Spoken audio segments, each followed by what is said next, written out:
Election 2024 के हवाले से पाकिस्तान टेलीविजन न्यूज पर आप सबसे बड़ी बराह रास्त ट्रांसमिशन देख रहे हैं। हम आपको आगाह कर रहे हैं लम्हा बलम्हा बदलती हुई सूरत हाल से नताज की आमद का सिलसिला जारी है और हम आपको आगाह कर रहे हैं यहां कौमी असम्बली का हल्का है NA 216 मटियारी का, जहां पे मखदूम जमीलुज़्ज़मान कामयाब करार पाए हैं 1,24,536 वोट लेकर।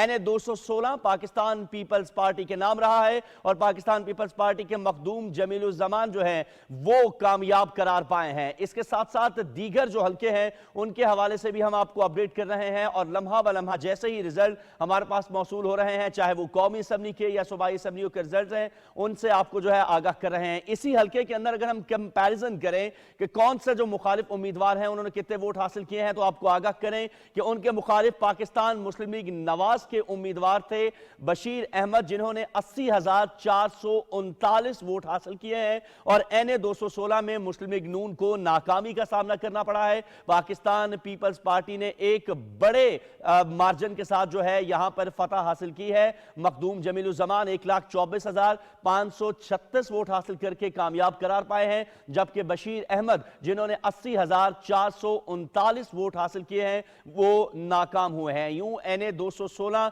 कौमी असम्बली की जो नशिस्त है वो पाकिस्तान पीपल्स पार्टी के नाम रही है। सिंध के हवाले से अगर हम आपको आगाह करें तो सिंध में हम देख रहे हैं कि पाकिस्तान पीपल्स पार्टी जो है वो कामयाबियां समेट रही है। कौमी असम्बली की सीट हो या सूबाई असम्बली की सीट हो, इस वक्त आगे नजर आ रही है पाकिस्तान पीपल्स पार्टी। दीगर जो हल्के हैं अगर उनके हवाले से भी हम आपको आगाह करते रहेंगे और इसके साथ साथ जहां भी सूबाई असम्बली हो या कौमी असम्बली की नशिस्त होगी उसकी लम्हा बलम्हा जो बदलती हुई सूरत हाल है उससे हम आपको आगाह करेंगे। फिलहाल हम आपको लिए चलते हैं शहजाद और शाजिया की जानिब।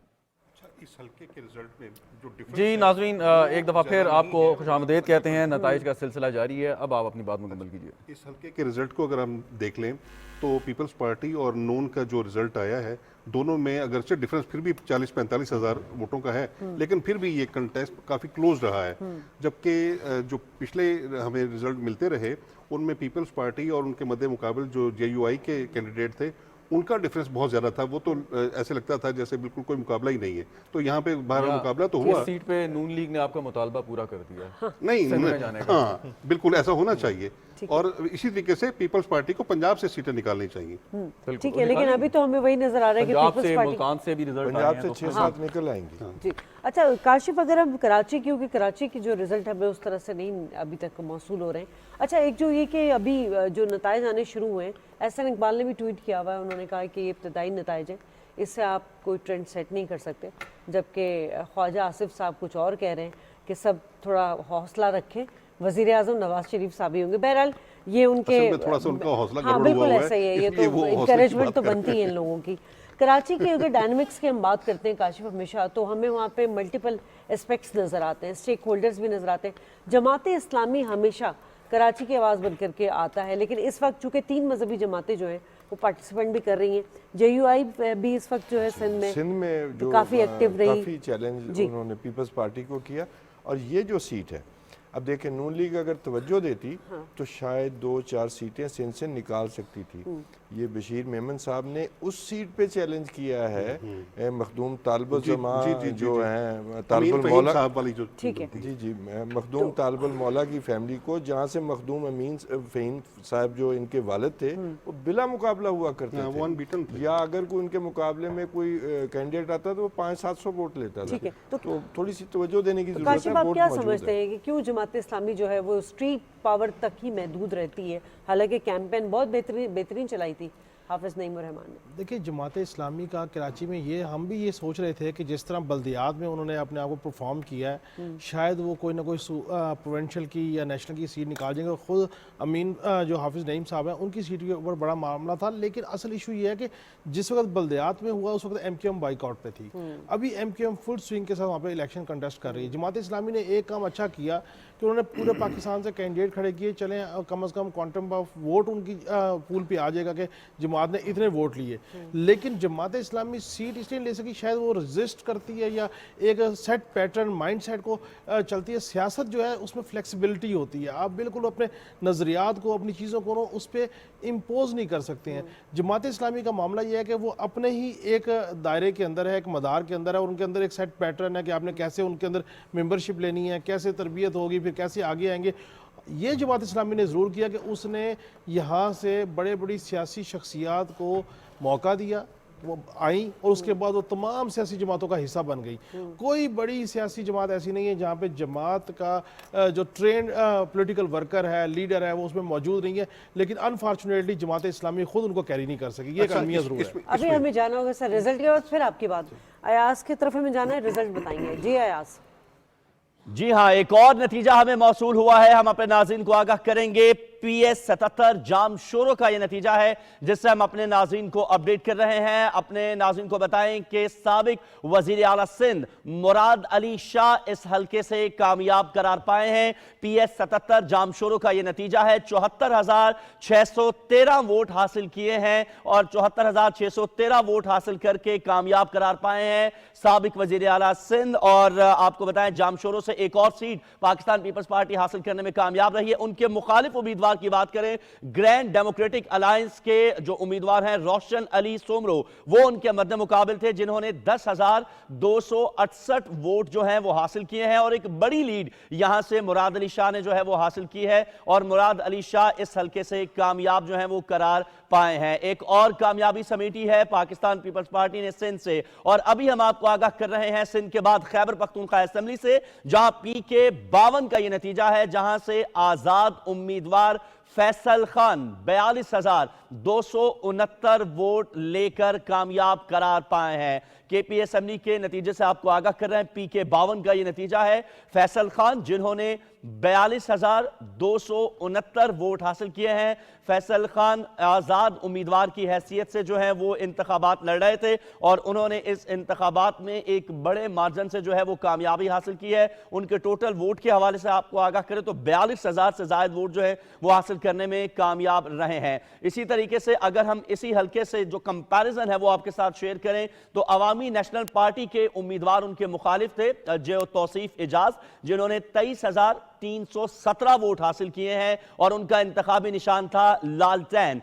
सवाबी का PK 52 का हल्का है जिससे हम आपको अपडेट कर रहे हैं और 42,269 वोट हासिल किए हैं और यूं कामयाब करार पाए हैं। आजाद उम्मीदवार की हैसियत से फैसल खान जो है उन्होंने इन इंतखाबात में हिस्सा लिया था और अवामी नेशनल पार्टी जो है उसको शिकस्त दी थी। इसके साथ साथ हम आपको अपडेट कर रहे हैं उस तमाम तर सूरत हाल से जो भी नताइज की सूरत में हमें मौसूल हो रही है। आपको इसके साथ साथ ये भी आगाह कर रहे हैं कि मुल्क भर के अंदर नताइज की आमद का सिलसिला जो है जारी है। इलेक्शन कमीशन की जानिब से गैर हतमी और गैर सरकारी नताइज जो हैं वो जैसे जैसे हमें मौसूल हो रहे हैं हम अपने नाज़रीन को उन नताइज से जो है वो आगाह कर रहे हैं। और अभी तक की सूरत हाल के हवाले से अगर हम गुफ्तगू करें, पंजाब हो, सिंध हो, KP हो या बलूचिस्तान हो, उसके नताइज हम आपको आगाह कर रहे हैं। और ये एक और नतीजा सिंध का हमें मौसूल हुआ है। PS 56 मिट्यारी, जहां मखदूम महबूब जमान 72,178 वोट हासिल करने में कामयाब रहे हैं। और यूं एक और सूबाई असेंबली की नशिस्त रही है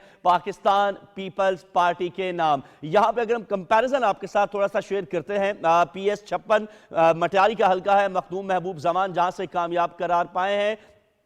इस हल्के में एक और सीट जो है वो यूं हासिल करने में पीपल्स पार्टी कामयाब रही है। और यहां पर नसीर अहमद, पाकिस्तान मुस्लिम लीग नवाज से उनका ताल्लुक है, वो सिर्फ 35,432 वोट जो है उन्होंने हासिल किए हैं। यूं अगर हम बात करें तो सूबाई असेंबली के हल्के से पाकिस्तान पीपल्स पार्टी ने मुस्लिम लीग नवाज जो है उसके एक उम्मीदवार जो है उनको शिकस्त दी है और एक और सीट जीतने में जो है पाकिस्तान पीपल्स पार्टी सूबाई असेंबली से कामयाब रही है। और ये एक और नतीजा हमें मौसूल हुआ है और ये नतीजा है जनाब मलीर PS 85 का, जहां पे मोहम्मद साजिद 27,791 वोट हासिल करके कामयाब करार पाए हैं और इनका ताल्लुक भी है पाकिस्तान पीपल्स पार्टी से। और इसी हल्के के अंदर अगर हम कंपैरिजन आपके साथ शेयर करें तो उनके जो मुखालिफ उम्मीदवार हैं वो थे पाकिस्तान मुस्लिम लीग नवाज के रहनुमा पीर हफीजुल्लाह सिर्फ 14,304 वोट वो हासिल कर सके। यूं एक बड़ी लीड से पाकिस्तान पीपल्स पार्टी के उम्मीदवार जो हैं PS 85 मलीर से, उन्होंने मुस्लिम लीग नवाज को शिकस्त दी है और एक और सीट हासिल करने में पाकिस्तान पीपल्स पार्टी जो है वो कामयाब करार पाई है। यूं अगर हम सिंध के सूबाई हलकों की बात करें तो पीपल्स पार्टी जो है वो इस वक्त नंबर 1 पर मौजूद है और सीटें जो है वो हासिल करती जा रही है। PK 66 का रुख करेंगे। सिंध के बाद खैबर पख्तूनख्वा से एक और नतीजा जो है वो हमें मौसूल हुआ है और PK 66 खैबर पख्तूनख्वा असेंबली 4 सदा से मोहम्मद आरिफ 33,155 वोट लेकर फातेह करार पाए हैं और मोहम्मद आरिफ आजाद उम्मीदवार की हैसियत से जो है वो इंतखाब लड़ रहे थे। इसी हलके के अंदर अगर हम उनके मुखालिफ उम्मीदवार की बात करें तो उनका ताल्लुक था JUI जमीयत उलमा इस्लाम से, जिन्होंने 17,598 वोट जो हैं वो हासिल किए हैं। यूं एक बड़ी लीड रही यहां पे मोहम्मद आरिफ की, जिन्होंने 33,155 वोट जो है वो हासिल किए हैं और एक बड़ी लीड के साथ आजाद उम्मीदवार की हैसियत से उन्होंने हिस्सा लिया था और यहां इस हल्के के अंदर कामयाब करार पाए हैं। तो ये थे अभी तक के नतायज। अभी चलते हैं, आपको लिए चलते हैं मेन डेस्क की जानिब। जी बहुत शुक्रिया अयाज, हमें आप आगाह कर रहे थे जैसे जैसे पाकिस्तान टेलीविजन न्यूज़ को नताइज मौसूल हो रहे हैं हम आप तक पहुँचा रहे हैं। नाजरीन, एक चीज़ जो शाजिया मैं ज़रूर डिस्कस करना चाहूँगा कि अगरचे अभी ये प्रीमैच्योर है कहना कि किस पार्टी की क्या पोजीशन होगी, लेकिन कुछ अभी तक जो गैर सरकारी गैर हतमी नताइज कौमी असम्बली के हमारे सामने आए हैं उसमें बज़ाहिर हमें ऐसा महसूस हुआ लाहौर या रावलपिंडी या चकवाल के कि मुस्लिम लीग नवाज ने अपनी पोजीशन रीगेन की है। ये वो हल्के हैं कि जहाँ से ये पहले पिछले इंतखाबात में इनको कामयाबी हासिल नहीं हुई थी, लेकिन अब क्योंकि शायद हालात पिछले मुख्तलिफ हैं। इंतखाब में कामयाबी नहीं हुई थी, उससे पहले यहाँ से होती रही थी। तो ये बेसिकली खास तौर पे रावलपिंडी में ये तीनों इलाके जो हैं शेख रशीद साहब जीते थे, तो अब एक हल्के का नतीजा भी आना बाकी है, लेकिन जो दूसरा नतीजा अभी हमने थोड़ी देर पहले बताया वहाँ से यही हमें जी। अच्छा, इसमें मजहबी जमातों की बात हो रही थी, तो जितनी भी मजहबी जमातें हैं वो मजहब को या इस्लामिक टच को मटेरियलाइज नहीं कर सकी, उसको वोट में कन्वर्ट नहीं करवा सकी, जबकि PTI का जो इस्लामिक टच था वो ज़्यादा फनकाराना तरीके से उसको मटेरियलाइज करने में कामयाब हुआ और उन्हें उसका फ़ायदा हुआ। तो जो जमात इस्लामी की बात थी उसकी वजह यही है कि उन्होंने उसको उस तरीके से इस्तेमाल नहीं किया जैसे उनको करना चाहिए और वो एक मखसूस अपने पैराए में महदूद रहे और वो जो खिदमत का जो उनका एलिमेंट है उसको उन्होंने सियासत से जुदा नहीं किया, बल्कि उन्होंने उसी को सियासत समझ लिया। जबकि ऐसा नहीं है, जो डायनेमिक्स हैं पाकिस्तान की पॉलिटिक्स को उसको जमात इस्लामी ख़ास तौर पर समझने में मुकम्मल तौर पर नाकाम रही है और उसे जो बेहतर रिस्पॉन्स दिया है वो JUIF ने दिया है। ठीक है, और इस वक्त हम चलेंगे इलेक्शन कमीशन ऑफ पाकिस्तान, जहां पर हमारे नुमाइंदे वहां पर मौजूद हैं और उनसे भी अपडेट लेंगे। लेकिन इस वक्त नताइज आने का भी सिलसिला जो है वो बहुत तेज़ी से जारी है और जिस तरह आपने बात की थी, हम मजहबी जमातों की तो बात कर रहे हैं, जमात इस्लामी की स्पेसिफिकली मैंने पहले जैसे बात की थी, लेकिन क्या लग रहा है क्यों उसको मतलब लाइक बल्दियाती निज़ाम तक ही महदूद होकर रह गई, या वही बात मैंने कही कि स्टेट पावर तक? वो कराची की हद तक तो ठीक है, कराची की बात कर रही हूं, तो पाकिस्तान में उनकी परफॉर्मेंस जो है वो ना होने के और बराबर है। हाफिज साहब जो हैं वो ब्लेम भी कर रहे हैं कि MQM जो वो धांधली कर रही है, वो तो एक एक पैटर्न तो चलता है, वो तो एक सियासी जो बयान है, सियासी बयान है बिल्कुल। लेकिन इसमें अगर देखें आप कि मतलब 90 की दहाई से अगर आप आगे चलें तो जमात इस्लामी ने एजुटेशनल पॉलिटिक्स की तरफ उनका ज़्यादा रुझान रहा है। काजी हुसैन अहमद मरहूम जब उस वक्त हुआ करते थे, हिस्ट्री का स्टूडेंट हूँ।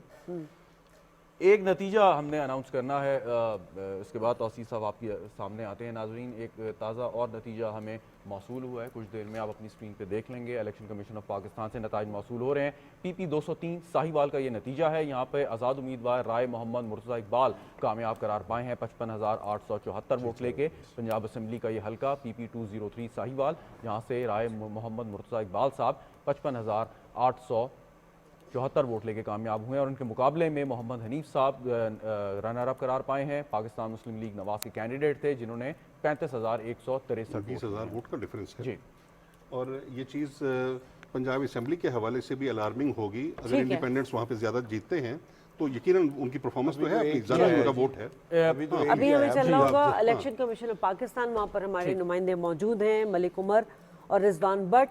हम जानेंगे कि वहाँ पर इस वक्त क्या सूरत हाल है, क्योंकि जो सिलसिला थोड़ा सुस्त हो गया था अब वो हमें तेज़ी से मरहलेवार जो है वो वक्त के साथ-साथ नतीजे वो तेज़ी नज़र से आ रहे हैं। वापस आएंगे। जी बताइएगा कि वहाँ क्या सूरत हाल है।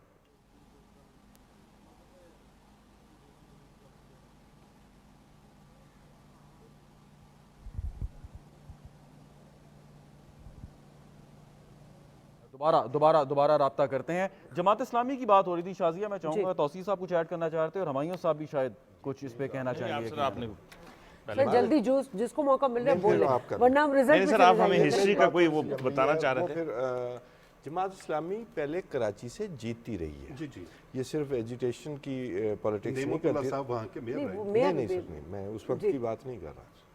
ये उससे भी पहले जब भुट्टो साहब भी थे तो कराची और हैदराबाद बांटा जाता था जमीयत उलमा पाकिस्तान और जमात इस्लामी के दरमियान। वहाँ से पीपल्स पार्टी सीटें नहीं निकालती थी और वो जो ख़ास जो एथनिसिटी जिसको MQM ने बाद में आके कैप्चर किया, उसने जमात को निकाल बाहर किया उस इंतखाबी पॉलिटिक्स से। 70 ऑनवर्ड की बात कर रहे हैं, यानी प्रोफेसर जी। गफूर साहब उस जमाने में वहां से, लेकिन मैं बात कर रहा हूँ 90s की कि जब जमात इस्लामी ने लूज करना शुरू किया। देखिए अपना political हादसा वो तारीख की बात एक लम्हे में नहीं हुआ जी, आप करता। दुरुस्त मैंने करें। आपको वक्त बताया करता है, ना परवरिश बरसों। जी हाँ, और ऐसे उस पे नहीं उसकी होता। एक तारीख है कि किस तरीके से देखो, आपने ये अपने- नहीं है अपने कि एक resources, महीने में अपने फैसला source हो गया को कि divert आज से जमात अफगान वहाँ नहीं जिहाद होगी। ने कितना इस पे किरदार उसको अदा किया। रिप्लेस किया जमात को MQM ने, और वो फिर आज तक वो जदोजहद कर रही है। अभी आप कह रहे थे बल्दियात में भी उन्होंने कोई मेयरशिप या डिप्टी मेयरशिप तो नहीं ली, लेकिन ऐसा ये बड़ी पॉजिटिव बात है कि वो अपनी जगह नहीं छोड़ते, काम जारी है उनका, और यही पॉलिटिकल पार्टीज बस का कमिटेड हुस्न है होता वो है। अपने काम में जहाँ तक जिस तो level तक ये है। उनकी हिस्ट्री है। और जमात जो है बेसिकली एक तहरीक के तौर पर मौलाना मौदूदी ने शुरू की थी। ठीक। ये एक तहरीकी टाइप जमात है जो कि एक रेवोल्यूशन के लिए, और वो इस तरह का जैसे उनका स्टूडेंट विंग भी है, तो इस वजह से वो अपनी ऑर्गेनाइजेशनल पॉइंट ऑफ व्यू से वो ज़्यादा चलें तगड़े हैं। हमारे पास ठीक है, हमें प्रोड्यूसर साहब कह रहे हैं कि मलिक उमर से हमारा राब्ता बहाल हो गया है। इलेक्शन कमिश्नर पाकिस्तान के बाहर मौजूद हैं। नहीं हमारा राब्ता आवाज करने की टेक्निकल कोशिश फॉल्ट आ रही, बहरहाल हमारे वो साथ ये your सारा take on चलता हमारा रहेगा। जो अगर हिस्ट्री के पॉइंट ऑफ व्यू से बात करें ना, तो जो हमारी रिलीजियस पॉलिटिकल पार्टीज रही हैं जितनी भी, और जब तक रही हैं और अभी भी हैं, उनकी स्ट्रीट पावर तो रही है, और because they are very organise, but their street power has never materialised into a political power. किसी भी आप ले लें, और जो सबसे बड़ा आज तक का हमारा अगर आप पॉलिटिकल उसमें देखें तो वो मुशर्रफ साहब के टाइम पे MMA जो थी, और उनका भी अगर आप vote bank That was a देखें जो conglomerate of कॉन्ग्लोमरेट जो है, several religious तो political उन्होंने भी जो है not more than 7 to 8% overall vote इकट्ठा किया था। तो ये जो है ना, ये पाकिस्तान की सोशल फैब्रिक का एक हिस्सा है। वी आर इस्लामिक कंट्री, इसमें कोई दो राय नहीं, लेकिन हमारी बहुत सारी और ओरिएंटेशन, और फिर जो पर्टिकुलरली आप सूबों के अंदर चले जाएं तो जो हमारे वेरिएबल्स हैं ना पॉलिटिक्स की, और जो प्लेयर्स हैं वो बड़े डाइवर्स लेकिन हैं। एक क्रेडिट दें आप जमात इस्लामी को, यहाँ पे मैं तौसीफ साहब से एग्री करता हूँ कि जितना अच्छा निज़ाम, पार्टी स्ट्रक्चर और ट्रू डेमोक्रेसी जमात इस्लामी के या मुत्तहिदा कौमी और मूवमेंट उनके के अंदर है, वो elections सबसे दीगर बेहतर जमातों होते में हैं। कमी नजर और आती इस है। बार भी 744 उन्होंने जो है दोबारा कोई नशिस्तों दो राय को, नहीं। सूबाई हो गई है कौमी असम्बली, दोनों नशिस्तों इन पे। ठीक है, मलिक उमर हमारे साथ मौजूद हैं। मलिक उमर बताइएगा, इलेक्शन कमीशन ऑफ पाकिस्तान में आप हैं, क्या वहाँ पे गहमा गहमी देख रहे हैं? नताइज आने का सिलसिला तो शुरू हो चुका है। जी, इलेक्शन कमीशन में इस वक्त हम मौजूद हैं। कल सुबह से 8 बजे से वोटिंग तामुल शुरू होने से हम यहाँ मौजूद हैं और लम्हा ब लम्हा अपने नाजरीन को इलेक्शन के हवाले से आगाह कर रहे हैं। नताइज का सिलसिला जो है वो आज 2:30 बजे रात को शुरू हुआ, और सबसे पहले सूबाई असम्बली के नताइज का ऐलान किया गया। खसूसी सेक्रेटरी इलेक्शन कमीशन के उन्होंने पहले नतीजे का ऐलान किया, जिसके बाद नताइज का सिलसिला शुरू हुआ। अब तक NA के कौमी असम्बली के तकरीबन 8 से ज़ायद जो हैं वो हलकों के नताइज जो हैं वो उनका ऐलान किया जा चुका है, और कई सूबाई असम्बलियों के भी नताइज सामने आ चुके हैं। लेकिन टर्न आउट इस सब में क्या रहा? हमारे साथ रिजवान आरिफ भी हमारे नुमाइंदे मौजूद हैं, तो इनसे पूछते हैं कि कितने कौमी असम्बली के हलकों के रिज़ल्ट अब तक आ चुके हैं और उनका टर्न आउट क्या रहा है। जी रिजवान आरिफ। जी बिल्कुल, जो इलेक्शन कमीशन की जानिब से जो नताइज का सिलसिला है वो जारी है, और इस वक्त जो सूबाई असम्बलियाँ हैं, सिंध की, पेशावर की, इसके अलावा पंजाब की, उन सूबाई असम्बलियों के भी जो रिज़ल्ट्स हैं वो आना शुरू हो गए हैं। इसके अलावा कौमी असम्बली के जो मुख्तलिफ हल्के हैं उनके भी रिज़ल्ट्स आना जो हैं वो शुरू हो गए हैं। आपको मैं ये बताता चलूँ कि जो कौमी असम्बली का हल्का है NA 199, इसका भी जो है वो रिज़ल्ट आ चुका है और इसमें जो टर्न आउट रहा है वो तकरीबन 47% रहा है, जिसमें ख़वातीन वोटर्स की तादाद भी काफ़ी ज़्यादा रही है। इसी तरह NA 17 का रिज़ल्ट भी आ चुका है, इसमें भी जो टर्न आउट रहा है वो तकरीबन 45% जो है वो रहा है। इसके अलावा NA 30 हो गया और NA 59 हो गया तलागंग, यहाँ पर भी जो है इसका भी रिज़ल्ट आ चुका है और इसका जो तनासुब रहा है वो तकरीबन 60% के करीब रहा है। इसी तरह जो रावलपिंडी का जो हल्का है NA 55, उसका भी जो है वो रिज़ल्ट आ चुका है और इसमें तकरीबन 40 to 45% जो है उसका वो तनासुब रहा है। लेकिन ये है कि ये उस तरह ओवरऑल जो तमाम सीटें हैं उनका ये रिज़ल्ट नहीं है। ये अब जिस तरह वक्तन फ़वक्तन जिस तरह रिज़ल्ट्स आ रहे हैं कौमी असम्बली के भी, सूबाई असम्बलियों के भी, तो फिर एंड पर एक मजमूई तौर पर जो है वो इसका एक तनासुब निकाला जाएगा, जो कि इनके रिज़ल्ट्स के मुताबिक जो है फॉर्म 47 जो इलेक्शन कमीशन का उसके मुताबिक तकरीबन वो 50 to 60% के राउंड अबाउट होगा। और अभी भी जो है इलेक्शन कमीशन में जो इलेक्शन सिटी है उसमें जो नताइज का सिलसिला है वो जारी है। मीडिया की तमाम टीम्स यहाँ पर मौजूद हैं। PTV की जो खसूसी टीम है जो इलेक्शन सिटी में मौजूद है, IT डिपार्टमेंट, हमारा कैमरा डिपार्टमेंट, टेक्निकल स्टाफ जितना भी है, हमारा रिपोर्टर्स की जो टीम है वो कल सुबह से यहाँ पर मौजूद है। तकरीबन जैसा कि आपने बताया कि जो स्पेशल सेक्रेटरी हैं इलेक्शन कमीशन के ज़फ़र इकबाल साहब, उन्होंने तकरीबन 2:30 बजे के बाद पहले 2 सूबाई असम्बलियों के जो हैं वो रिज़ल्ट अनाउंस किए। उसके बाद ये सिलसिला जो है वो चलना शुरू हो गया। हमारे नाजरीन जो हैं वो हमारी TV स्क्रीन्स पर भी जो रिज़ल्ट है वो हम उसको अपडेट कर रहे हैं। PTV जो है ऑथेंटिक रिज़ल्ट जो है PTV हमारी स्क्रीन जो है वो अपडेट करी और हमारे नाजरीन को हम जैसे ही रिज़ल्ट्स आना शुरू हो चुके हैं तो हम इनको मज़ीद भी अपडेट रखेंगे। जी, इलेक्शन कमीशन में जो मीडिया सिटी कायम है उस पर नताइज का ऐलान जो है वो मुसलसल किया जा रहा है। तकरीबन 2:30 बजे के करीब उसके बाद जो है वो पहले जो है नतीजे का ऐलान किया गया, जो कि KPK की जो सूबाई हल्का है उसका था और उसके बाद ये सिलसिला शुरू हुआ।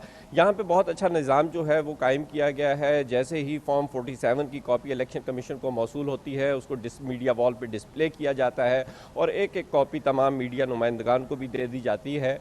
अब तक कौमी असम्बली के तकरीबन 8 से 9 जो है हल्के उनके नताइज मौसूल हो चुके हैं। सुबह की रोशनी फैल रही है। 9 तारीख का जो दिन है वो तलू हो चुका है। और रिजवान भट्ट हमारे साथ मौजूद थे, हमारे नुमाइंदे इलेक्शन कमीशन ऑफ पाकिस्तान के बाहर से। आपको एक दफ़ा फिर अयाज के पास लिए चलते हैं, हमारे को होस्ट जो वर्चुअल सेट पे हमें नताइज से आगाह करें। Ayaz, over to you. शुक्रिया शहजाद। एक और सूबाई असम्बली का हल्का है जिससे हम अपने नाज़रीन को आगाह करने जा रहे हैं। PK 05 का ये नतीजा है स्वात का, जहां पे अख्तर खान 24,055 वोट लेकर कामयाब करार पाए हैं। आजाद उम्मीदवार हैं अख्तर खान जो कि 24,055 वोट लेकर यहां पर PK 5 सवात से कामयाब करार पाए हैं। यहां पे अगर हम कंपैरिजन अपने नाज़रीन के साथ शेयर करें तो उनके मुखालिफ उम्मीदवार थे जमीयत उलमा इस्लाम के रहनुमा सनाउल्लाह खान, जिन्होंने 15,462 वोट जो है वो हासिल किए हैं। और आप ये देख सकते हैं इस वक्त आपकी टेलीविजन स्क्रीन के ऊपर भी पाकिस्तान इस वक्त अगर हम आगाह करें PK 5 के रिजल्ट से तो अख्तर खान जो है वो कामयाब करार पाए हैं। आप ये देखिए जमीयत उलमा इस्लाम के जो रहनुमा है उन्होंने 15,462 वोट जो हैं वो हासिल किए हैं। और यहाँ पे अख्तर खान जो कि आजाद उम्मीदवार की हैसियत से इसमें हिस्सा ले रहे थे, उन्होंने खैबर पख्तूनख्वा की असेंबली PK 5 से जो है ये 24,055 वोट लेकर यहाँ पर कामयाबी जो है वो हासिल की है। एक और हल्का जिसके नताइज से हम आपको आगाह कर रहे हैं और इस वक्त आप अपनी टेलीविजन स्क्रीन पर देख रहे हैं। एहतशाम अली PK 61 मर्दान से इंडिपेंडेंट उम्मीदवार हैं, वो कामयाब करार पाए हैं 32,984 वोट लेकर। तो खैबर पख्तूनख्वा असेंबली से एक और आजाद उम्मीदवार जो है वो कामयाब करार पाए हैं। इसी से अगर इस हल्के से हम कंपैरिजन देखें तो हमें यह नजर आ रहा है कि यहां पर एहतशाम अली के मद्दे मुकाबिल उम्मीदवार थे पाकिस्तान मुस्लिम लीग नवाज के रहनुमा, जिन्होंने जमशेद आदिल जो है वो यहां पे नाकाम रहे हैं, जिन्होंने 20,645 वोट जो है वो हासिल किए हैं। जबकि एहतशाम अली यहां पर 32,984 वोट लेकर कामयाब करार पाए हैं। तो ये थी खैबर पख्तूनख्वा असेंबली के हवाले से। इसके साथ साथ PK 62 का एक और नतीजा जो है वो हमारे सामने आया है। चारसदा से खालिद खान आजाद उम्मीदवार हैं जिन्होंने 29,402 वोट जो हैं वो हासिल किए हैं और वो पीके 62 चारसदा से कामयाब करार पाए हैं। इसी हलके के अंदर पीके 62 के अंदर अगर हम कंपैरिजन आपके साथ शेयर करें तो आप देख सकते हैं अपनी स्क्रीन के ऊपर, इस हलके के अंदर जो है वो शिकस्त हुई है। यहां पर कौमी वतन पार्टी का जो रहनुमा है वो यहां पर जो है हारे हैं। 17,310 वोट जो है वो उन्होंने हासिल किए हैं। सिकंदर हयात खान को इस हलके में शिकस्त का सामना करना पड़ा है, जबकि खालिद खान पीके 62 खैबर पख्तूनख्वा असेंबली का हलका है जहां से 29,402 वोट लेकर कामयाब करार पाए हैं और वो भी आजाद उम्मीदवार की हैसियत से इस हलके से इंतखाबात जो है वो लड़ रहे थे। एक और हलका जिसके नतायज जो है उससे हम आपको आगाह करेंगे, खैबर पख्तूनख्वा का हलका है ये भी, और ये है पीके 9। आप देख सकते हैं पीके 9 से फातेह करार पाए हैं इस वक्त सुल्तान रूम, और ये भी आजाद उम्मीदवार की हैसियत से यहां पर पार्टिसिपेट कर रहे थे। 28,525 वोट हासिल किए हैं उन्होंने और आजाद उम्मीदवार की हैसियत से उन्होंने यहां पे पीके 9 स्वात से कामयाबी हासिल की है। अगर हम इसी हलके का कंपैरिजन आपके साथ जो है वो शेयर करें पीके 9 सवात का, तो यहां पर भी आजाद उम्मीदवार जिस तरह हमने बताया कि आपको कामयाब करार पाए हैं, लेकिन यहां पर अगर हम कंपैरिजन शेयर करें तो उनका मुकाबला जो है वो जिस मुखालिफ उम्मीदवार से था उन्होंने सिर्फ 6,913 वोट जो है वो हासिल किए हैं। मेहरुल्लाह खान उन्होंने 6,913 वोट हासिल किए पीके 9 सवात से, और सुल्तान रूम जो है वो 28,000 एक बड़े मार्जिन से जो है वो इस हलके के अंदर कामयाब करार पाए हैं और उन्होंने यहां पर कामयाबी समेटी है। इसके साथ साथ दीगर जो हलके हैं उनकी अगर हम बात करें, पीके 93 पीके 93 हंगू से जहां पे एक मर्तबा फिर आजाद उम्मीदवार हमें कामयाब होते हुए नजर आते हैं। शाह अबू तुराब खान बंगश जो हैं वो कामयाब करार पाए हैं। 31,136 वोट इन्होंने हासिल किए हैं और ये यहां से कामयाब करार पाए हैं। शाह अबू तुराब खान हंगू से उन्होंने कामयाबी समेटी है और यहां पे अगर हम कंपैरिजन शेयर करें अपने नाज़रीन के साथ तो उनका मुकाबला जो है जिस उम्मीदवार से था अतीकुर रहमान, जिन्होंने 14,006 वोट जो है वो हासिल किए हैं। यूं ऑलमोस्ट 15,000 की लीड के साथ जो है शाह अबू तुराब खान बंगश जो है वो हंगू पीके 93 से जो है वो कामयाब करार पाए हैं। तो पीके खैबर पख्तूनख्वा के सूबाई हलकों की ये डिटेल थी जो हमने आपके साथ जो है वो शेयर की। एक और हलका खैबर पख्तूनख्वा का जिसके हम आपको अपडेट कर रहे हैं, नौशहरा का ये हलका है और यहाँ पे ये है पीके 88 जहां मियां मोहम्मद उमर फातेह करार पाए हैं। वे भी आजाद उम्मीदवार की हैसियत से यहां पर इंतखाबात में हिस्सा ले रहे थे। खैबर पख्तूनख्वा असेंबली के हलका पीके 88 और यहां पे अगर हम कंपैरिजन आपके साथ जो है वो इसी हलके का शेयर करें तो इस वक्त आप अपनी टेलीविजन स्क्रीन के ऊपर ये कंपैरिजन जो है ये देख भी सकते हैं। उनके मुखालिफ उम्मीदवार थे JUI के और उन्होंने 12,071 वोट जो है वो हासिल किए हैं। यूं ऑलमोस्ट कुछ 26,000 की लीड से मियां मोहम्मद उमर जो हैं नौशहरा पीके 88 से कामयाब करार पाए हैं और वो भी आजाद उम्मीदवार की हैसियत से इस हलके से जो है वो इंतखाब लड़ रहे थे और इस हलके में उन्होंने जमीयत उलमा इस्लाम के जो रहनुमा हैं JUI के उन्हें शिकस्त दी है और पीके 88 से कामयाबी जो है वो समेटी है। खैबर पख्तूनख्वा असेंबली के हवाले से नाज़रीन अगर हम आपको आगाह करें तो अभी तक जो सूरत हाल हमें नजर आ रही है यहां पर नतायज की, तो आजाद उम्मीदवार जो हैं वो बड़ी तादाद में इस वक्त खैबर पख्तूनख्वा असेंबली से जो है वो कामयाब करार पाते हुए में नजर आते हैं। और एक और हलका खैबर पख्तूनख्वा असेंबली सा उसकी आपके साथ डिटेल शेयर करें तो इफ्तिखारुल्लाह जान 39,538 वोट हासिल करके वो कामयाब करार पाए हैं। वो भी आजाद उम्मीदवार की हैसियत से इस हलके से लड़ रहे थे। चारसदा का हलका है पीके 64 जहां पे 39,538 वोट हासिल करने में जो है वो कामयाब रहे हैं।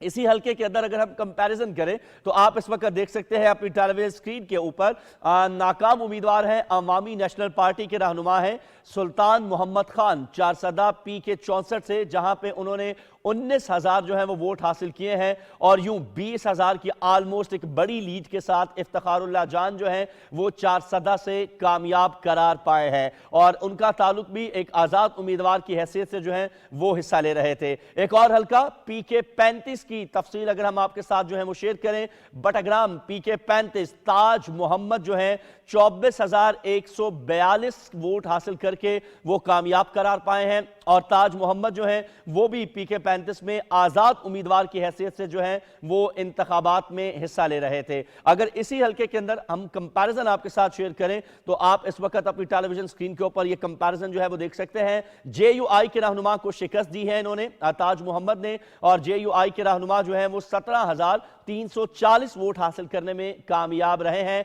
वली मोहम्मद खान 17,340 वोट हासिल किए हैं, JUI के रहनुमा हैं जिन्हें शिकस्त हुई है इस हल्के में, जबकि बटाग्राम PK 35 से ताज मोहम्मद जो कि आजाद उम्मीदवार की हैसियत से इंतखाब में हिस्सा ले रहे थे, उन्होंने ये कामयाबी समेटी है और 24,142 वोट उन्होंने हासिल किए हैं। यूं तकरीबन ऑलमोस्ट अगर यहां बात की जाए तो 7,000 के वोटों का मार्जिन जो है वो हमें नजर आता है ऑलमोस्ट, जहां पे ताज मोहम्मद जो है वो कामयाब करार पाए हैं। PK 35 बटाग्राम से खैबर पख्तूनख्वा असेंबली का यह हल्का है, आजाद उम्मीदवार की हैसियत से हिस्सा ले रहे थे। तो अभी तक जो खैबर पख्तूनख्वा असेंबली की सूरत हाल हमें नजर आ रही है उसमें हम देख रहे हैं कि आजाद उम्मीदवार जो है वो कामयाब करार पा रहे हैं। तो शाजिया और शहजाद की जानिब चलते हैं मजीद इसी हवाले से। जी शहजाद।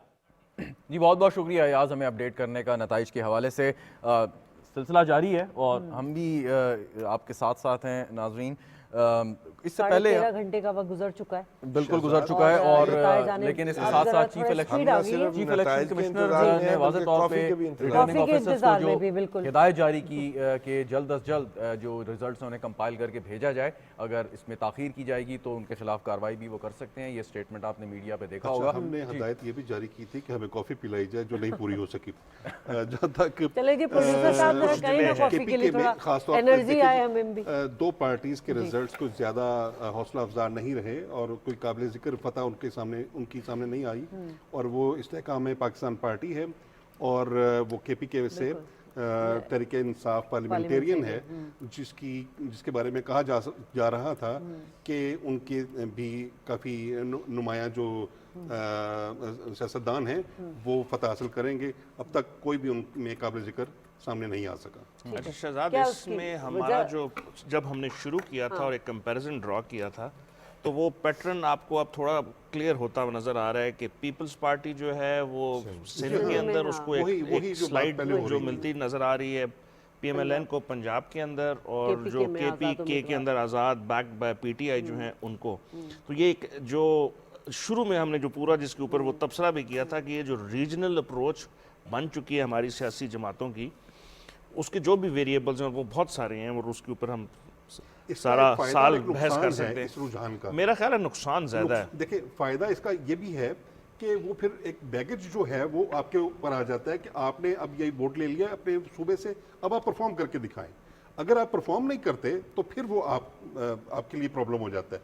तो ये फायदा है। नुकसान इसका वही है जो हम पहले डिस्कस कर चुके हैं कि एक हमारी नेशनल अप्रोच नहीं बन रही। सॉरी मैं क्योंकि इलेक्शन कमीशन ने रिजल्ट का ऐलान नहीं किया तो इसलिए मैं उस पर बताना नहीं चाहूँगा।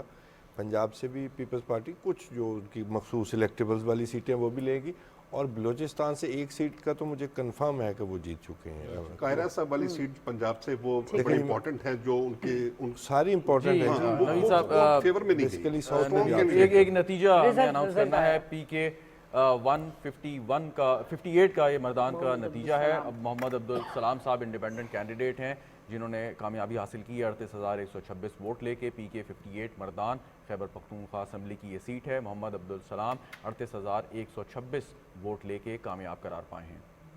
अच्छा, अब इनके मुकाबले में अमीर हैदर खान होती अवामी नेशनल पार्टी के रहनुमा हार गए हैं, एक बड़े सियासी रहनुमा खैबर पख्तूनख्वा की हिस्ट्री में, और इससे पहले चीफ मिनिस्टर भी रह चुके हैं। 26,497 वोट लेके ये दूसरे नंबर पर रहे हैं। ये अपसेट है, आप समझ लीजिए। ठीक है, एक और रिजल्ट आ रहा है शहजाद। जी नाज़रीन, एक और नतीजा अभी आपके सामने हम पेश करेंगे। इससे पहले हम अब बता रहे थे कि अमीर हैदर खान होती हार गए हैं। एक बड़ा अपसेट भी हो सकता है, ये है अवामी नेशनल पार्टी के लिए। सिंध असम्बली से खैरपुर का ये नतीजा है। PS26 सैयद कायम अली शाह 63,686 वोट लेके कामयाब हुए हैं। बहुत वेटरन सियासी रहनुमा है पाकिस्तान पीपल्स पार्टी के, वज़ीर आला भी रह चुके हैं और एक बड़ा नाम है पाकिस्तान पीपल्स पार्टी की सियासत में सैयद कायम अली शाह साहब का। और 63,686 वोट लेके इन्होंने कामयाबी हासिल की है। और उनके मुकाबले में GDA के कैंडिडेट इमाम बख्श फुलपोटो, जिन्होंने 19,041 वोट लिए हैं, वो रनर अप करार पाए हैं। जी नबी कायम अली शाह की बेटी नफीसा शाह ने भी उनका टर्न जो वोट है वो मेरा ख्याल 1 लाख से ज्यादा हो गया उनके नतीजे। हाँ, वो जीत गए। ठीक है। अच्छा, अभी अमीर हैदर होती की बात कर लेते हैं जरा। वो एक अपसेट है। वो अमीर हैदर होती बड़े स्ट्रॉन्ग कैंडिडेट हैं, लेकिन वो भी मेरा ख्याल तवक्को नहीं कर रहे थे कि वो इस तरीके से उन्हें ये ब्लो मिलेगा। तो वो बहरहाल इससे आप अंदाजा कर लीजिए कि जो ANP और JUIF and PMLN Peoples Party इनको के में सीटें नहीं निकाल सकी। एक सवाल आप चारों मेहमानों से, वो ये कि अब क्योंकि एक तो चीज़ वाज़े हुई है, जो फैक्ट है कि आज़ाद उम्मीदवार एक बड़ी तादाद में कामयाब हुए हैं और होते जा रहे हैं, वो क्या करेंगे अगले 3 दिनों में? मतलब जब नोटिफिकेशन हो जाएगा वो वोट उठा लेंगे, उसके बाद 3 दिन का वक्त होगा उनके पास, मतलब अगले 2 हफ्ते में आज़ाद उम्मीदवार क्या करेंगे आप लोग? उनके पास एक ही रास्ता है कि या तो वो PTI की तरफ चले जाएं या वो पीपल्स पार्टी या PMLN की तरफ चले जाएं। बहरहाल उन्हें किसी ना किसी पार्टी के साथ अटैच होना होगा या उनका हिस्सा बनना होगा। PTI तो शहजाद उसमें ऑलरेडी जो है ना उनकी एक स्ट्रेटजी आ चुकी है, जिसमें एक रिलीजियस पॉलिटिकल पार्टी के साथ शामिल होकर जो है वो जो स्पेशल सीट्स हैं उसका अभी वो हिस्सा बन सकते हैं। ये इनके प्लान A, B और C का। यही मेरा सवाल था। ये तो हो गया ना, ऑप्शन की बात तो अपनी जगह है, ऑप्शन की बात तो अपनी जगह है कि वो क्या क्या कर सकते हैं। सवाल ये था कि आप लोगों की प्रोजेक्शन या प्रेडिक्शन क्या होगी, वो क्या करेंगे? देखिए, मैं आपको एक बताऊं, ये कोई ज़रूरी नहीं है। अगर किसी आज़ाद रुकन असम्बली ने किसी जमात को ज्वाइन करना है तो 3 दिन का टाइम है। और अगर वो कहता है कि मैं इंडिपेंडेंट बैठना चाहता हूँ, तो आपकी पिछली सारी असम्बली गुजरी है, उसमें आज़ाद MNA के तौर पर लोग बैठे हैं, सेनेटर आज़ाद बैठे हैं। वो कोई ज़रूरी नहीं है। 17,800 उम्मीदवारों में अगर 11,500 आज़ाद उम्मीदवार हैं तो वो ऐसे तो नहीं बैठेंगे। देखिए, मैं आपको बताऊं, मसला ये है कि जो भी आज़ाद उम्मीदवार है, ये तो उनके ऊपर डिसीजन है कि वो क्या करते हैं। अगर वो कहते हैं जी हमारे पास 2/3 अक्सरियत आ गई है आज़ाद उम्मीदवार की और हम आज़ाद पार्लियामेंटेरियन के नाम से ग्रुप बना के बैठना चाहते हैं, तो आप उनको फोर्स नहीं कर सकते। आप जाकर पार्लियामेंट। लेकिन हमायूं साहब की जो बात थी वो ये कि आज़ाद हैसियत से आप मखसूस नशिस्तों के हकदार नहीं होते। असल जो इशू है वो ये है, जो अकलीती की नशिस्तें हैं, जो मखसूस नशिस्तें हैं ख़वातीन की, उनको कैसे आप ले सकते हैं ताकि आपका जो मज़ीद वो वैक्यूम है, ये जो मज़ीद स्ट्रेंथन हो आपका जो मैंडेट है। लेकिन इंपॉर्टेंट चीज़ जो है इसके ऊपर देखिए, वो कोई ना कोई प्लान D उनका होगा और डिसाइड कर रहे होंगे। प्लान D जी, प्लान D C तक तो वो चले गए ना, इंट्रा पार्टी इलेक्शन तक तो C तक वो चले गए, जो नहीं उनका हो सका। लेकिन इंपॉर्टेंट चीज़ ये है कि देखिए, अब तक जो भी मामले सामने आए, जो आज़ाद अरकान असम्बली जीते KPK से, इसका मतलब ये है कि जो मर्जी आप कर लें, सिंध का जो ट्रेंड देख रहे हैं हम कि वहाँ से जीत रहे हैं, 15 साल की हुकूमत के बाद भी लोग उनको वोट दे रहे हैं तो वो जीत रहे हैं। यहाँ पे भी 10 साल तो हुकूमत की, अब उसके बाद फिर हुकूमत उनको मिल रही है। किधर गई JUIF का वो फिलॉसफी या वो नैरेटिव या बाकी जमात का नैरेटिव? इसका मतलब कि लोगों ने बाय नहीं किया और लोग अपनी उसमें राय में आज़ाद हैं। और इम्पॉर्टेंट चीज़ ये है कि अब अगर यहाँ से आज़ाद उम्मीदवार इतनी बड़ी तादाद में जीत रहे हैं और अगर ये कहते हैं कि इंतखाबात में कोई मनूवरिंग हुई है, तो इसका मतलब ये है कि जो आपको अच्छा लगे वो ठीक, कहीं और चला जाए तो गलत। ये कंट्राडिक्शन हो जाएगा, ये नहीं बिकेगा। और आखिरी एक बात मैं कह दूं शाजिया, क्यों 2013 में नहीं बिका था? जो लोग आज़ाद जीते हैं, इनके पीछे ये तहरीक इंसाफ के हिमायत याफ्ता लोग, सिंबल नहीं है इनके पास। अगर ये अपनी वफादारी चेंज करते हैं तो फिर इनकी पॉलिटिक्स जो है ना, जो जिस कॉन्स्टिट्यूंसी ये जीत के आए ये वहाँ पे तहरीक इंसाफ के नाम से जीत के आए हैं। उन्होंने इनको आज़ाद जो मेंबर के तौर पे लेके आए सामने, इनको फिर उधर भी अवाम के कॉन्सिक्वेंसेस फेस करने पड़ेंगे। इनके लिए आसान काम नहीं होगा। तौसीफ साहब, आप कह रहे हैं कि 2013 में भी तो क्या ये नैरेटिव चेंज नहीं होगा? क्या अब पॉलिटिकल पार्टीज ने अपनी माजी की गलतियों से कुछ नहीं सीखा? नहीं, इस पार्टी ने कुछ नहीं सीखा। अच्छा, आप भी देख नहीं, मैं इसकी बात, मैं ओवरऑल बात नहीं, कर रही हूँ। मैं आप स्पेसिफिक भी कर लेते हैं, तो कौन सी ऐसी बात है? ये हमारे मुल्क की पार्टी है, हमें क्यों नहीं डिस्कस करना चाहिए?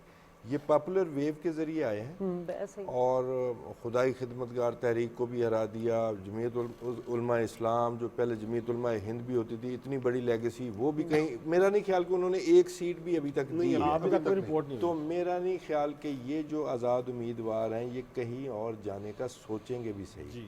इनके लिए कोई अरेंजमेंट इनकी विद इन पार्टी किया जाएगा, किसी पार्टी से अटैच कर दिया जाए, या ये खुद ही, इनको ये ज़रूरत ही ना रहे कि ख़वातीन की सीटें और अक़लियतों की मिले, तो कुछ इस तरह का होने जा रहा है। ये बहरहाल ये वेव का जो सूरत हाल सामने आई है, उन्होंने कोई मैच ही नहीं रखा, किसी को मैच ही नहीं बनाया, बड़े मार्जिन से हरा रहे हैं। 3 सूबों में जिनके रिजल्ट्स इस वक्त हमारे सामने आ रहे हैं, बलूचिस्तान का अभी कोई खातर खा नहीं आया, इन 3 सूबों में 3 बड़ी पार्टियों के लिए अभी एक चैलेंज भी होगा कि वो अपने अपने सूबों में जहाँ जहाँ उनको अक्सरियत हासिल हो रही है, वहाँ पर उस सूबे को एक मॉडल बना दें। क्योंकि पीटीआई पिछले 10 साल से वहाँ केपीके में मौजूद थी, पीपल्स पार्टी पिछले 15 साल से सिंध में मौजूद है, और इसी तरीके से अगरचे जो नून है उसको पिछले कुछ अरसे से वहाँ पे हुकूमत नहीं मिली पंजाब में, लेकिन बहरहाल वो उसको अब दोबारा 3 सूबों में 3 पॉलिटिकल पार्टीज एक मॉडल बना के वो साबित कर सकती हैं कि हम पूरे मुल्क में एक अच्छे मॉडल की गवर्नमेंट बनाने की। अगर मॉडल नहीं भी बनाया तो पीपल्स पार्टी को मैंडेट मिल गया ना। नहीं, बनाना चाहिए ना, बनाना चाहिए। पंजाब में मिल गया। देखिए, मसला ये है कि मॉडल बनाना है, नहीं बनाना, पॉलिसी कैसे इंपोज करनी है, ये पॉलिटिकल लीडरशिप का काम है। मैं तो सिर्फ ये कह रहा हूँ जो ट्रेंड सामने आया, तो आप देखिए कि इतना बड़ा इलेक्शन, इतनी बड़ी बात, इतना बड़ा बयानिया लोगों ने बाई नहीं किया।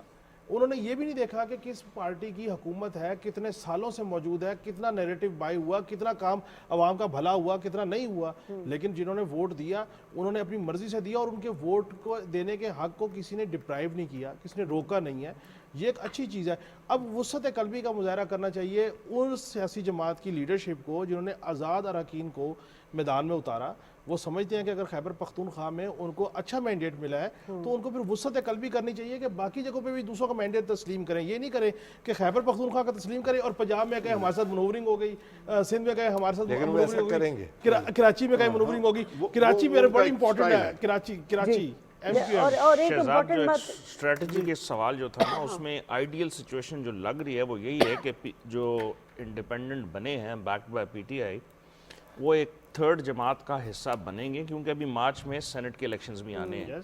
तो आपको जो नंबर ऑफ वोट एक तो वो मिलने हैं, और जिसकी बेसिस पे आपने आगे इलेक्टोरल कॉलेज सेनेट का सेलेक्ट करना है, तो वो आपने अगर पॉलिटिकल गेन करनी है। अब इनकी स्ट्रेटजी जो अभी काशिफ साहब कह रहे थे वो 2 तर्ज की होगी। एक तो एक सूबे में हुकूमत अगर उनको मिल जाती है और वो बना लेते हैं, उसको एंजॉय करना, और उसके साथ साथ जो अभी तौसीफ साहब कह रहे थे, एक पॉलिटिकल एजिटेशन जो है उसका भी जो है अपने आप को जारी रखना और पॉलिटिकली रेलेवेंट रखना उन जगहों पे जहाँ पे वो जीते नहीं है। तो ये एक आपको क्लियर पैटर्न नज़र आ रहा है जो पिछले हमने 5-6 साल पहले भी देखा, और इस दफ़ा भी आप समझें कि यही कंटिन्यू रहेगा। लेकिन हम इसके मुतहम्मिल तो नहीं हो सकते। जो आप पॉलिटिकल एजिटेशन की बात कर रहे हैं, और हमने देखा कि 2013 के इंतखाबात के बाद एक एजिटेशन शुरू हुई और उसका नुकसान भी काफ़ी हुआ। अगर नतीजा आपके हक में नहीं आता उस तरह जिस तरह आप एक्सपेक्ट या दावा कर रहे हैं, तो असूली तौर पे तो आपको इत्मीनान करना चाहिए, इक्तफा करना चाहिए और पार्लियामान के अंदर रह के अपना एक किरदार अदा करना चाहिए, या नहीं? या आप समझते हैं कि 2013 ऑनवर्ड जो सिचुएशन थी वो आपको नजर आती है? पार्लियामान के अंदर ही जाना होगा। पीटीआई का इन्होंने करना आइडियली तो यस नहीं, मैं तो तजज़िया अपना दे रहा हूँ। उनसे सिर्फ ठीक है, लेकिन पार्लियामान ही असल में हल है। जब आप पार्लियामान के इलेक्शंस कंटेस्ट करते हैं तो इसका मतलब यह है कि आप पार्लियामान पर बिलीव करते हैं, और आपको जब आप बिलीव करते हैं तो आप फिर जीतें या हारें, आपको फिर पार्लियामान की कार्रवाई और उसके जो सिस्टम है उसी को फॉलो करना होता है, और उसको फॉलो ना करके हम वो खमियाजा भुगत चुके हैं पिछले सालों में, तो अब वो नहीं चलेगा। अब अगर वही तरीकाकार चलाया जाएगा तो फिर पाकिस्तान आगे बढ़ नहीं सकेगा, जमहूरियत आगे नहीं बढ़ सकेगी, पाकिस्तान का निज़ाम, ये कौम आगे नहीं बढ़ सकेगी, तो उसको छोड़ना पड़ेगा। एक वो नतीजे fail हो का गया। ऐलान करना है हमें। नवीद साहब, आपकी बात मुकम्मल हो जाएगी, एक अनाउंसमेंट हम कर दें। नाज़रीन, ये PP34 का नतीजा है जो अभी हमें मौसूल हुआ है नौशकी बलूचिस्तान असम्बली का। यहाँ से मीर गुलाम दस्तगीर बदीनी कामयाब करार पाए हैं। JUIP के उम्मीदवार थे ये, 16,771 वोट लेके JUIP के उम्मीदवार PB34 बलूचिस्तान असम्बली का ये रिज़ल्ट है। और इनके मुकाबले में बलूचिस्तान नेशनल पार्टी के मोहम्मद रहीम 15,014 वोट लेके रनर अप रहे हैं। तो ये नतीजा आपको बलूचिस्तान असम्बली का, और one of the first result from Balochistan assembly.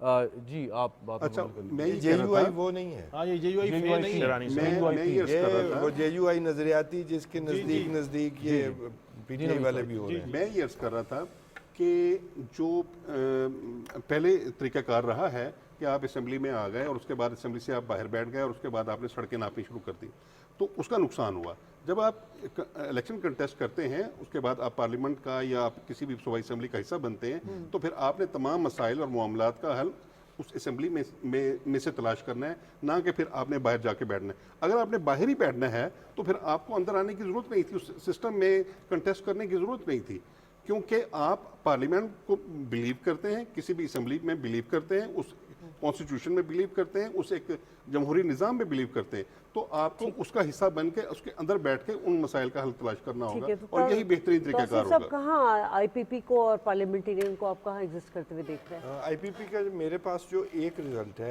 वो मैं अनाउंस यानी कि नाम मैं नहीं लूँगा, लेकिन वो साउथ में एक सूबाई असम्बली जो है वो कंफर्म एक सीट जीत चुके हैं।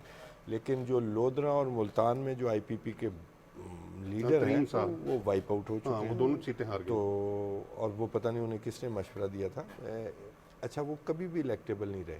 ये भी एक मामला है जो आम लोगों की समझ में नहीं आता। जब वो मिनिस्टर बने थे तब भी वो मखदूमज़ादा अहमद महमूद की जो अपने उनके ब्रदर नस्बती थी उनकी सीट पे जाके लड़े थे। लोधरा से जो कांजू ग्रुप है और फिर उसके साथ जो कांजू वो स्ट्रॉन्ग नहीं, सुन लेना, मेरी बात तो सुन लेना पहले। सिद्दीक बलोच साहब जो हैं वो कांजू ग्रुप के मेंबर हैं जी। अब्दुर्रहमान कांजू साहब जो हैं वो उस ग्रुप की सरबराही करते हैं, और उससे पहले उनके वालिद करते थे जो वज़ीर ममलकत बराए अमूर खारजा हुआ करते थे। अच्छा, वो कभी भी लोधरा में उनको अपना जो पाँव जमाने नहीं देते, वहाँ पर ग्रुप उनका बहुत तगड़ा। तो वो सिद्दीक बलोच बहुत आम आदमी हैं, बड़े छोटे से ज़िम्मेदार हैं, लेकिन उनका वोट बैंक जो है ना न्याजमंदी का, हर किसी के साथ चल पड़ने का, वो उसको आज तक जहांगीर तरीन जो है ना वो नहीं कर सके, वो तोड़ नहीं सके। तो वो सिद्दीक बलोच हर दफ़ा कांजू साहब ने पूरा नवाज शरीफ के ज़ोर लगाने के बावजूद नहीं माने, और सिद्दीक बलोच साहब को टिकट मिला और वो कामयाब हो। तो कांजू साहब वहाँ पे ठीक थे। अब्दुल अलीम खान सीट मेरे ख्याल निकाल रहे हैं। मुझे नहीं पता कि वो ऐलान हो गया या नहीं हुआ, लेकिन वो उनका सुना है कि भी वो, लेकिन इन दोनों पॉलिटिकल पार्टी तो यही एक दो सीटें हैं, बाकी जो रिजल्ट रहा है वो इस्तेकाम पाकिस्तान पार्टी और तहरीक इंसाफ पार्लियामेंटेरियन का जो रिजल्ट रहा वो हमारे लिए तो मायूसकुन नहीं है, उनके लिए मायूसकुन है। हमें तो नजर आता था कि उसका क्या रिजल्ट निकल सकता है दोनों पार्टीज का। नहीं, उन्हें भी पता था। ठीक, मेरा ख्याल कि वो किसी आस में। नाज़रीन, गुफ्तगू का सिलसिला हमारा जारी रहेगा, हमारी ट्रांसमिशन जारी है, आपको हम वक्तन फ़वक्तन रिजल्ट से आगाह करें जिस तरह हमें मौसूल हो रहे हैं। यहाँ पे एक न्यूज़ ब्रेक की तरफ बढ़ते हैं, वापस आएंगे तो ट्रांसमिशन के सिलसिले को यहीं से आगे बढ़ाएंगे। हमारे साथ रहिएगा।